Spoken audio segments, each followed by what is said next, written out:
हमारे देश में हमारे संविधान के हिसाब से हम हर बच्चे को शिक्षा का अधिकार देते हैं, लेकिन आज ये अधिकार महज कागजों पर बनकर रह गया है और यही सवाल आज हम आपके सामने पेश करने जा रहे हैं। देश भर में बच्चों की शिक्षा को लेकर तमाम योजनाएं हैं। लाखों या हजारों करोड़ रुपए हर 5 साल में सरकार खर्च करती है बच्चों की शिक्षा के नाम पर, लेकिन हर बजट में जहां हजारों करोड़ रुपए एलोकेट किए जाते हैं इस बाबत, वहां जरा आज सच्चाई क्या है सरकारी स्कूलों में हम आज आपके सामने पेश करेंगे। पढ़ने के लिए जब बच्चे पहुंचते हैं तो वहां पर क्लासरूम की जगह पेड़ होता है, लिखने के लिए बोर्ड नहीं होता, वहां पर सिर्फ भैंस की पीठ होती है। यह है सरकारी स्कूल का वो असली नजारा जो न्यूज नेशन आज आपके सामने पेश करने जा रहा है। देखिए हमारे देश में क्या चल रहा है शिक्षा के नाम पर।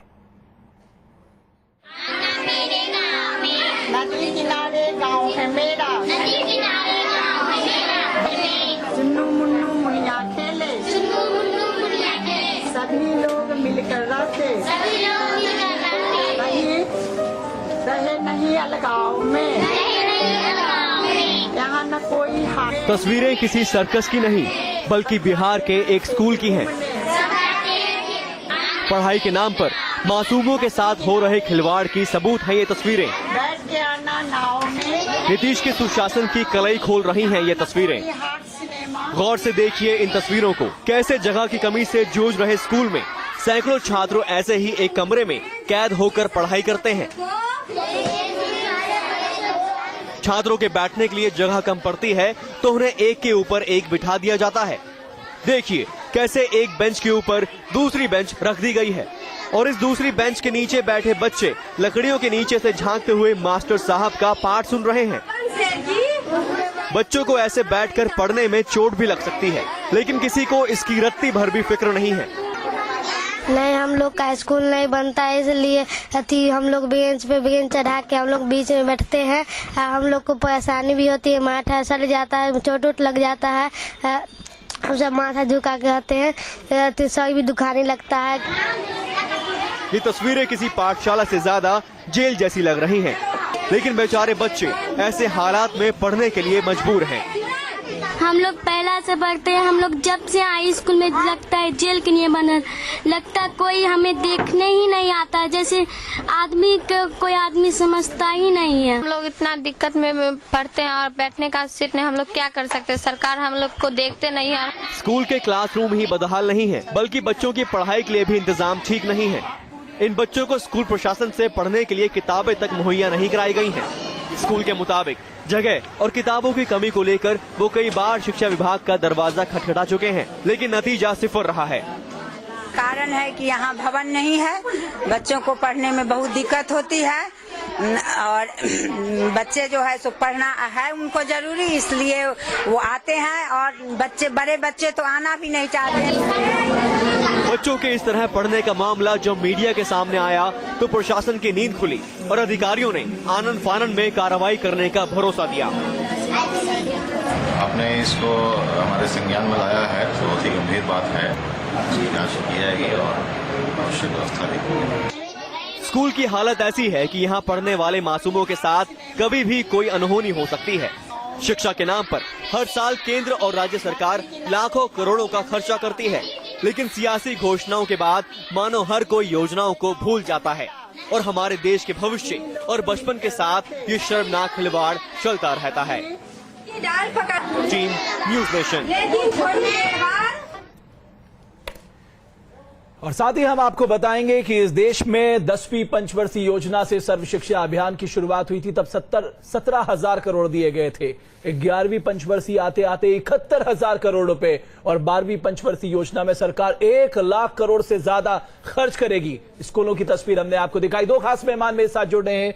रेणु चतुर्वेदी मेरे साथ जुड़ेंगी, डीपीएस की प्रिंसिपल हैं। आपसे जानेंगे कि ऐसे में हम कैसे जो कलाम साहब का विजन है 2020 वो कैसे देख सकते हैं। साथ ही मेरे साथ जितिन चावला साहब जुड़ेंगे, आप करियर काउंसलर हैं, आपसे भी समझने की कोशिश करेंगे बच्चों की मानसिकता में किस तरह का असर पड़ता है। लेकिन समस्तीपुर तो सिर्फ स्कूलों में बदहाली की सिर्फ एक तस्वीर है, बिहार में ऐसे कई स्कूल हैं जहां बच्चे बदहाली में पढ़ाई कर रहे हैं। न्यूज नेशन ने किया बिहार के ऐसे बदहाल स्कूलों का रियलिटी चेक।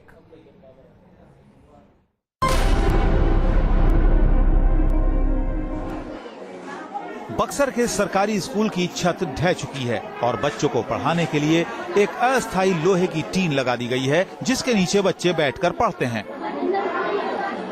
टीन के नीचे बनी इस कोठरी में जरूरी रोशनी भी नहीं पहुंच पाती और ये टीन के चलते गर्मी के दिन में अधिक धूप लगती है और बरसात के दिनों में पानी चूता है और फिर यहाँ पानी लग जाती है, जिससे अधिक से अधिक बच्चे नहीं आ पाते हैं। कक्षा तो बारी बारी सबको संचालित कराना पड़ता है। कभी बच्चों को बाहर करते हैं, कभी अंदर करते हैं। धूप लगता है तो फिर इसी टाइम में बीच में ही ब्रेक कर करके इन लोगों को कुछ बाहर खदेड़ते हैं, इसलिए कि इतना गर्मी होता है कि पसीने पसीने सब बच्चे गर्मी से परेशान हो जाते हैं। शिक्षा विभाग के लचर रवैये के चलते 400 बच्चे इस काल कोठरी में पढ़ने के लिए मजबूर हैं। आज 10 वर्षों से लिखा जा रहा है कि इस विद्यालय के लिए भूमि उपलब्ध कराई जाए, भवन उपलब्ध कराया जाए, लेकिन प्रशासन इस पर ध्यान नहीं देता है। ये दूसरी तस्वीर है बक्सर के एक और सेकेंडरी स्कूल की, जहां स्कूल के पास अपनी इमारत तक नहीं है। ये स्कूल एक भाड़े की बिल्डिंग में चल रहा है। इमारत के कुछ कमरे ढह चुके हैं, जिसके चलते बच्चे खुले आसमान के नीचे पढ़ रहे हैं। तो बाकी कमरों की छत कमजोर हो चुकी है, जिससे बच्चों के साथ ही पढ़ाने वालों को भी डर लगा रहता है। इतना ही नहीं, इस स्कूल में 2007 से मिड डे मील स्कीम नहीं चल रही, यानी ना तो बच्चों को पढ़ाई मिल पा रही है और ना ही सही पोषण। बच्चों को जहाँ गिर रहे वहाँ नहीं बैठाते हैं। सचेत किए इन लोगों को, जब वर्षा होती है तो हम छुट्टी कर देते हैं कि बच्चे अपने घर चले जाएं, ताकि उन लोग पर ये छत न गिरे।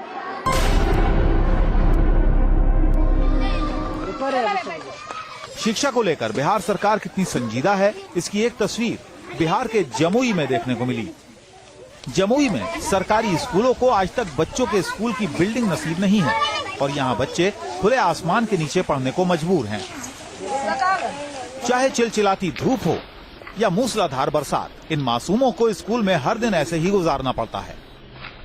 हालांकि कुछ स्कूलों में शिक्षकों ने बांस बांधकर बच्चों के सिर पर छत बनाने की कोशिश की है, लेकिन ये सब सरकारी नहीं बल्कि अपने खर्चे पर हो रहा है। अभी तक फिलहाल कुछ कदम उठाया नहीं जा रहा है। थोड़ी अपना सुविधा जो है, थोड़ा हम लोग अपना झोपड़ी वगैरह बनाकर इस तरह से कुछ हम लोग अपना एक्स्ट्रा मिलाकर हम लोग इस तरह से बनाकर, कोई भवन का कोई उम्मीद नहीं, कुछ आ ही नहीं।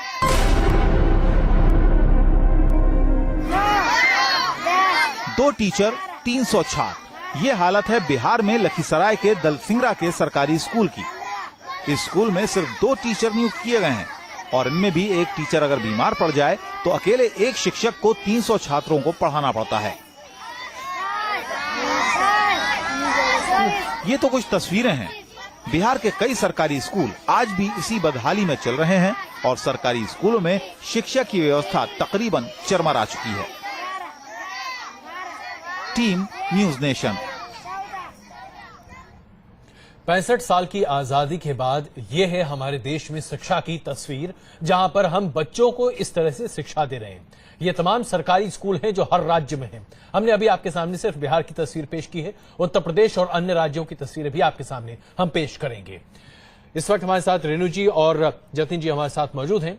रेणु जी, हम आपसे ये जानना चाहेंगे, आप एक ऐसा स्कूल को चला रही हैं जो कि देश में बहुत अच्छे स्कूलों में गिना जाता है, तमाम सुविधाएं वहां पर उपलब्ध हैं, लेकिन जिन सरकारी स्कूलों की हम बात कर रहे हैं वहां पर पढ़ाने के लिए ना तो वहां पर क्लास में बोर्ड है, न क्लास है, न बिल्डिंग है, न कोई इंफ्रास्ट्रक्चर है और 300 छात्र हैं और 2 टीचर हैं। क्या ऐसे में शिक्षा हो रही है या शिक्षा का मजाक हो रहा है?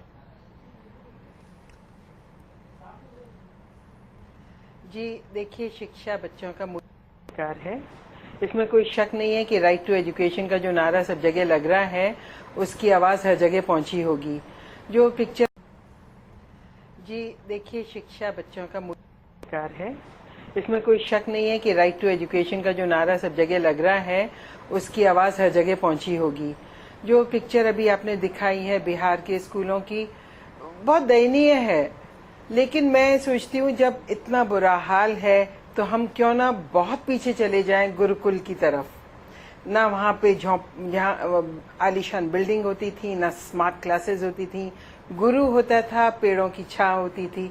शायद हमें वही करना शुरू कर देना चाहिए।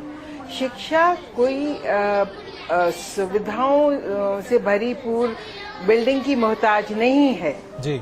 इसको हमें बिल्कुल ध्यान रखना चाहिए, लेकिन सरकार इस बात के लिए क्यों नहीं जगी हुई है। आरटी हर जगह गूंज रहा है, लेकिन सरकार की भी तो अपनी कुछ जिम्मेवारियां हैं जी। बेसिक नेसेसिटीज तो देनी ही पड़ेंगी। लेकिन रेणु जी, मैं आपकी बात से इसलिए सहमत नहीं हूँ, मुझे लगता है बहुत बड़ी, क्योंकि इस देश में प्राइमरी एजुकेशन के नाम पे लाखों करोड़ रुपए खर्च किए जाते हैं। मैं केवल सेंटर के हिस्से की बात कर रहा हूँ। अगर आप एक 5 ईयर प्लान में 1 लाख करोड़ से ज्यादा खर्च कर रहे हैं, अगर आपके पास एक बेसिक इंफ्रास्ट्रक्चर नहीं है, तो आप क्या बच्चों का भविष्य बनाएंगे? किस विजन 2020 की बात कर रहे हैं आप इस देश के लिए? नहीं, देखिए, विजन 2020 विजन बना के ही हम आगे बढ़े आ रहे हैं, इतना चले हैं और चलते रहेंगे। लेकिन मुझे समझ नहीं आता, अगर ऐसा है, अगर इतना इस शिक्षा के अंतर्गत खर्च रखा गया है, तो कहाँ जाता है? बिल्कुल। और कौन इसके लिए जिम्मेवार है, ये हमें देखना पड़ेगा। बच्चों को मौलिक सुविधाएं देना बहुत बड़ी जिम्मेदारी है। बिल्कुल, और यही सवाल हम भी उठा रहे हैं कि दरअसल रेणु जी, यही सवाल हम भी उठा रहे हैं दरअसल जी, कि ये आखिरकार ये पैसा कहाँ जा रहा है? ये जो 1 लाख करोड़ अगर है, 65,000 करोड़ की बात तो हमने की, जो कि पिछले वित्तीय वर्ष में सिर्फ सैंक्शन किया गया था। ये पैसा कहाँ जा रहा है? जतिन जी, अगर हम आपसे ये समझना चाहें, आपने दिल्ली के स्कूलों में भी काफी काम किया है, क्या आपको लगता है कि सरकार जो हमसे, अगर देखा जाए तो हर टैक्स पेयर 2% टैक्स सेस देता है, एजुकेशन सेस। आज हम सब टैक्स पेयर्स 2% अपनी कमाई का बच्चों की शिक्षा के लिए सरकार को दे रहे हैं। क्या हमारे पैसे का इस्तेमाल सरकार सही तरीके से कर रही है? I think allocation has been done, departments are there. हर चीज का एक ये तो है कि हाँ, रिक्रूटमेंट इस तरह से होना चाहिए, टीचर ट्रेनिंग इस तरह से होना चाहिए, SCRT has been set up, but actually अगर आप जाके देखें, so lot of institutions are defunct. बल्कि पहले एक सेमिनार में हम लोग काफी प्रिंसिपल्स को बुलाया हुआ था, और गवर्नमेंट स्कूलों से भी काफी प्रिंसिपल्स आए हुए थे जी। जब हम लोग बात करने लगे डिटेल में, तो गवर्नमेंट स्कूलों की तरफ से था, भाई हमारे भी रिजल्ट्स आते हैं।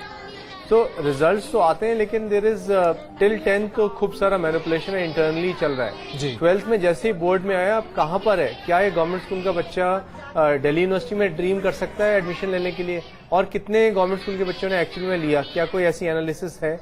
90% से ऊपर कितने बच्चों के आए हैं? ये तो तब पूछा जाएगा जब उनके पास फैसिलिटीज मिले। अगर वो स्टूल के नीचे से अपने टीचर को झांक के देख रहे हैं, आप सोचिए, सर्व शिक्षा अभियान आप कोई छोटा मोटा, आपने 86 कॉन्स्टिट्यूशनल अमेंडमेंट किया इस देश में, उसके बाद आप सर्व शिक्षा अभियान लाए। 2009 में आपने राइट टू एजुकेशन का अधिकार दिया, और इतना सब कुछ खर्च करने के बाद आज तो सरकार कहती है हमारा एनरोलमेंट 100% है, हमारा इंफ्रास्ट्रक्चर 100% है, हमने इतने टॉयलेट्स बना दिए, इतने एडिशनल क्लासरूम बना दिए, हमने 10 लाख से ज्यादा टीचर रिक्रूट कर दिए। कहाँ है? अगर एक 300 बच्चों में 2 टीचर हैं, तो रेशियो तो आया 150:1। और इसमें यह भी है कि my question to lot of people there was simply tell me, कितने प्रिंसिपल्स के अपने बच्चे हैं जो वहाँ पढ़ रहे हैं? Sadly not even one principal raise the hand. बिल्कुल, यही वास्तविकता है। किसी भी सरकारी स्कूल का प्रिंसिपल अपने बच्चों को सरकारी स्कूल में नहीं पढ़ाता। कोई भी राजनेता अपने बच्चों को सरकारी स्कूल में नहीं पढ़ाता, और इसीलिए सरकारी स्कूलों की अगर स्थिति यह है, जिसमें कोई 2-4 बात नहीं है। JS राजपूत जी इस वक्त हमारे साथ मौजूद हैं, x chairman NCERT। Rajput ji, हम आपसे जानना चाहेंगे, एक जमाने में आपने काफी आलोचना की थी जिस तरीके से सरकार अपनी तमाम नीतियों को आगे बढ़ा रही थी। आज भी वही स्थिति है। हमने अभी रिपोर्ट दिखाई, एक क्लास में 3 लेयर लगा दिए जाते हैं कुर्सियों और टेबल के, उसके अंदर बच्चे घुस कर पढ़ाई कर रहे हैं, टीचर से पढ़ रहे हैं। 2 टीचर 300 बच्चों को पढ़ा रहे हैं, और कई ऐसे स्कूल हैं जहां छप्पर तो क्या, पेड़ के नीचे पढ़ाई हो रही है। ऐसे में क्या शिक्षा का अधिकार हम दे रहे बच्चों को?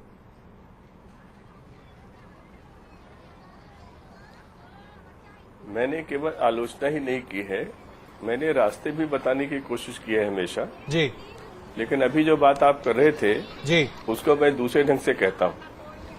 इस देश में केवल 30% बच्चों को स्वीकार्य स्तर की शिक्षा मिलती है। इसमें 25% आप मान लीजिए प्राइवेट स्कूलों में, यानी पब्लिक स्कूल कहते हैं, 5% सरकारी स्कूलों में। 70% बच्चों की शिक्षा के बारे में कोई चिंतित नहीं है। उन्हें केवल आश्वासन